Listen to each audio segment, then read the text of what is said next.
Today's episode is called The Bank of Mum and Dad. And when I say that, it doesn't necessarily mean that funds are coming from mum and or dad. That's just what this is commonly known as. It could be from any friend or any family member. And essentially what that means is generally it's in relation to property, like when someone is buying a home, not necessarily, but that's where we see it most common. And a parent or a friend or a family member will lend money to somebody to be able to purchase their home, for example. And it's becoming more and more common and talked about just because, lending might be a little bit more tight. There could be more competition for property, just depending on where you're located and I suppose what the purpose of the funds are for. So I've got some notes here I'm going to keep referring to because I don't want to forget to mention anything on this. But the reason I chose to do this topic is because it comes up in family law matters and it comes up pretty regularly. So usually when funds are lent or gifted, it's usually not taken into account if those parties separate. So for example, if you have a daughter and you lend her money to purchase a house with her partner and they separate, most people assume that it's going to get that money back. And it's not necessarily the case. It's a whole thing of like, was that a gift or was that a loan? And I can guarantee you the majority of times this has happened and there is no paperwork, no discussion, no anything about this. It is something that is argued a lot because sometimes the funds that are lent are pretty substantial. Like, we've seen hundreds of thousands of dollars be lent or given to kids to be able to get into the property market. So I'm hoping that this episode will explain what it is and give you some ideas if you are considering doing this, so you are protected in the event something were to happen in the future. So essentially the bank of mum or dad means, I'm going to use the term mum or dad because usually that's what it is. It's a parent providing financial support for something. So as I said, generally it's in relation to kids buying a home. It could be starting a business. It's not usually for travel or anything like that. It's usually for a purpose and it's usually for them to buy their first home. And I think that this has trended in the past few years just because, as I said before, that lending can get tightened. The availability of stock of property can tighten as well, depending again on what location you are. So I'm basing this in Australia. I'm sure in other locations it's probably maybe the same. Sometimes you have a buyer's market, sometimes you have a seller's market. And just that affordability of being able to get into the property and having got the property market, and having a decent enough deposit to maybe avoid LMI, which is lender's mortgage insurance. So, which is what you pay if you don't have enough of a deposit. So say, if you don't have a 10% deposit and costs, for example, you might have to pay like an insurance premium for not having that. So the two things from that is, are you gifting this or is this a loan? And you need to consider which one it is because they are both different. So a gift is you giving money to somebody. So say you're giving $100,000 to your daughter or your son so they can buy their first property either on their own or with a partner. You are giving them that money. So no matter what happens in the future, you are not getting that money back. So that's done. A loan. So you might be lending that $100,000 instead of gifting it. It's like, right, I'm lending you this $100,000. you need to pay this back X amount per week, X amount per month. I don't have an expectation on when you pay it back. Maybe it's when you sell, when you separate, whatever it might be. But if you lend that money, it is an expectation that that money was not a gift and you have to pay that money back. So if there is clear evidence that that was a lend, a loan, that is going to make the process much easier in the event the relationship does break down. So we can say, hey, Mum, Dad lent $100,000. Here's the paperwork. First and foremost, that money needs to go back to Mum and Dad, full stop. If there is no paperwork, it's usually considered a gift. It can get really, really nasty, really, really quick with the argument of a gift or a loan. So take that into consideration. I know it might be awkward to have that conversation. And, if you're buying your first property or you're lending money for your kids to buy their first property, it's like, hey, here it is. But if you separate, I want my money back. You need to set those expectations, early on as to whether it's a gift, whether it's a loan.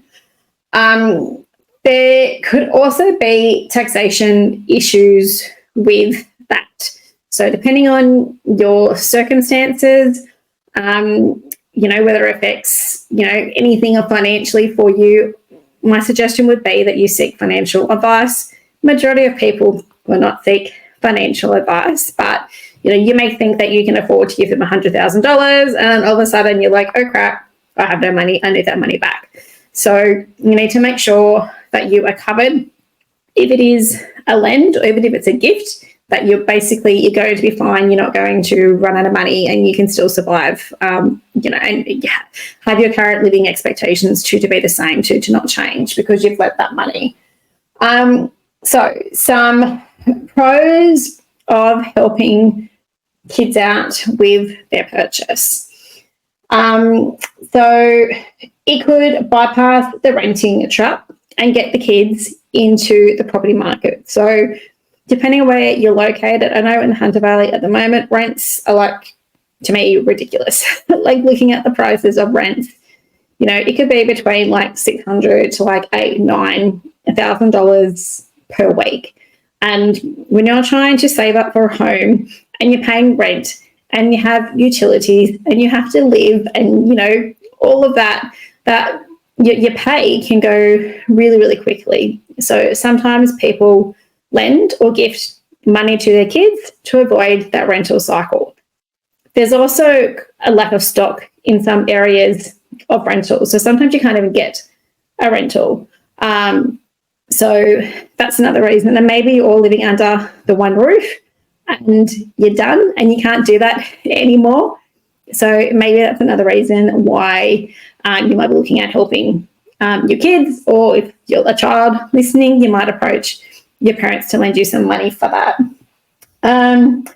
It can offer financial security as well. So it's stability. So, if you're in a rental and that property is sold, most likely you may have to move. You don't have to worry about if each anniversary of the lease that the rent is going to go up. You're going to have that with mortgage repayments, but, it's your home. You can make it your home. You're in that rental market. You're chasing that so-called great Australian dream of purchasing a home and living in it. So, and there can also be government incentives to purchase. So it might be a concession on stamp duty. It might be like a first-time owners grant, whatever it might be. So you might want to utilise those government schemes as well. It can also be enhanced family wealth, so like a generational wealth thing to get your kids off to a better start. So they're just some of the pros of gifting or lending kids money to get into the property market. Now, some cons. So as I mentioned before, financial risks. So you may think that you can afford to lend X amount of money and it might be 6 months, 12 months down the track, you're like, oh my God, I can't afford to sleep. I need that money back. Chances are you're probably not going to get that money back because the equity is probably not there yet to give you that money back if it was a lend. So you really need to make sure that you are financially secure. I would suggest that you speak to an accountant or a financial advisor to make sure that it's affordable, it's not going to affect you in any sort of way. Very important. Tax implications. So there could be tax issues with that as well, and that probably really ties in to what I just said before as well. So you want to make sure that you have a tax advice to make sure that's not going to affect you at all. Now, dependency and entitlement issues. So if you lend that money to a child, they may now think they're entitled to receive further things from you, whether that's gifts, whether that's money, whatever it might be. So, you know, the child that you're lending the money to may just think, oh, yeah, cool, I was got this 100K, you know, they're never going to want it back.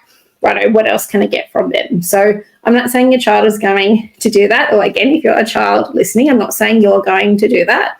But we see that dependency and entitlement happen when funds either lent or gift. They're kind of like a, they nearly think they're invincible or something. Like, you know, they won the lotto and let's see how much more we can, you know, squeeze out of mum and dad type thing. So have that in mind.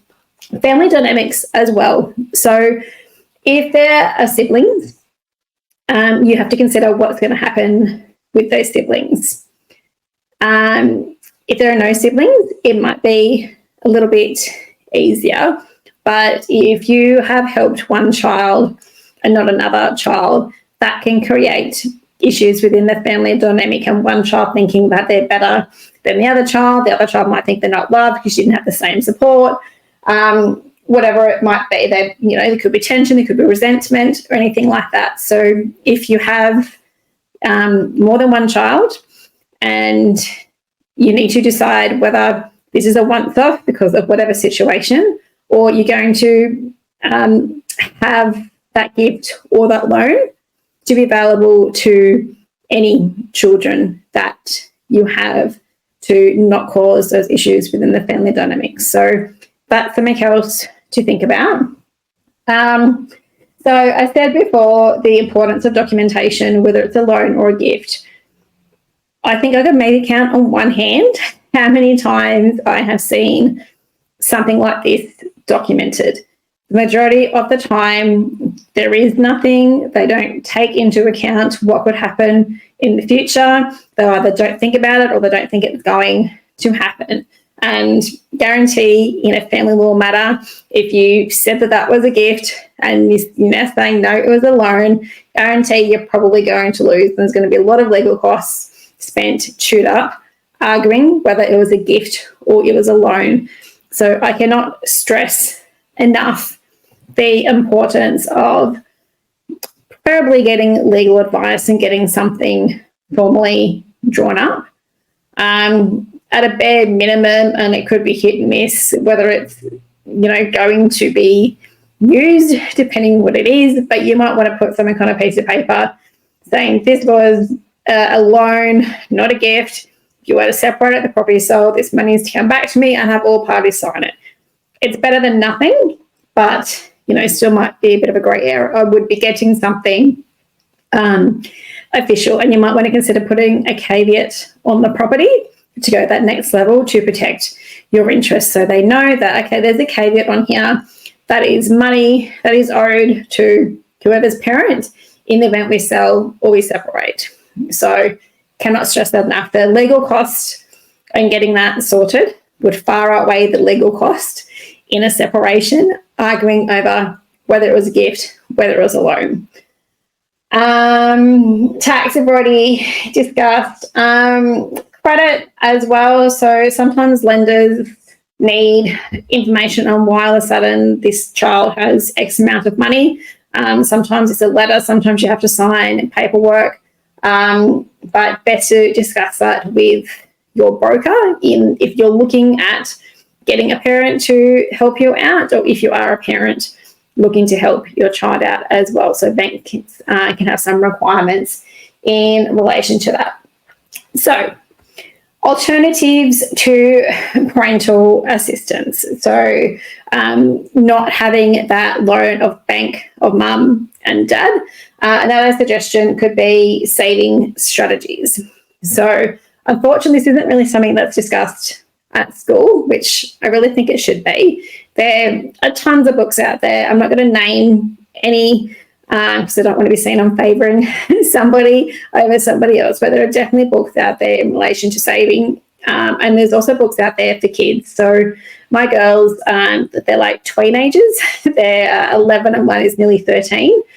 I started with them a few years ago about the importance of like saving money, spending money so you can still have, you know, some money to play with so you can buy things, and also like a donation component of that. So you might want to consider just, new saving plans.